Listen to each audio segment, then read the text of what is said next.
Hi Maliverse! Today I'm sharing our full experience riding the Hyundai Sky Capsule in Busan.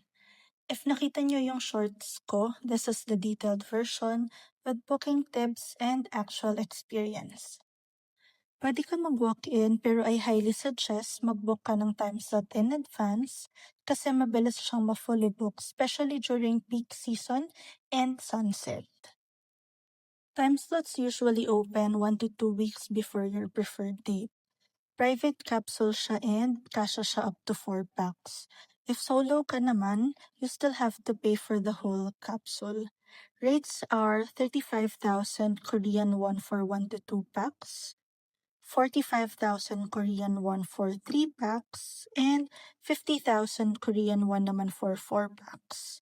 Mas cheaper minsan sa Klook compared to the official website, pero napansin ko kasi may mga times na may available slots pa sa website kahit sold out na sa Klook.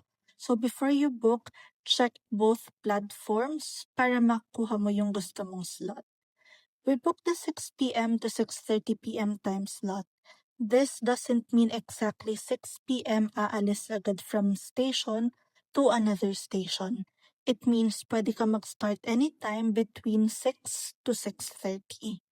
If gusto mo naman na saktong 6 p.m. umalis sa capsule mo, you need to be there at least 30 to 45 minutes earlier para makapila ka na.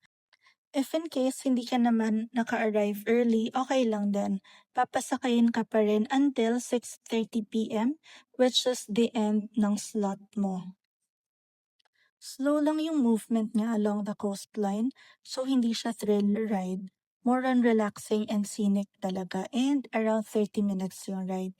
You can start from either Mipos Station or Cheongsapo Station. If gusto mo na mas katabi mo yung dagat and mas unobstructed yung view, I suggest starting from Mipos Station. Super ganda niya for photos and videos. Kahit anong oras ka pumunta, maganda pa rin yung view. But of course, sunset is extra pretty. If you're into slow travel and aesthetic spots, I would say worth it siya when you're in Busan. Again, it's not for thrill seekers. It's more for people who wanna enjoy the view and take their time. Meron din palang beach train available dito. Ito yung nasa baba ng Sky Capsule with the ground view naman ng coastline. Although hindi pa namin natatry ito.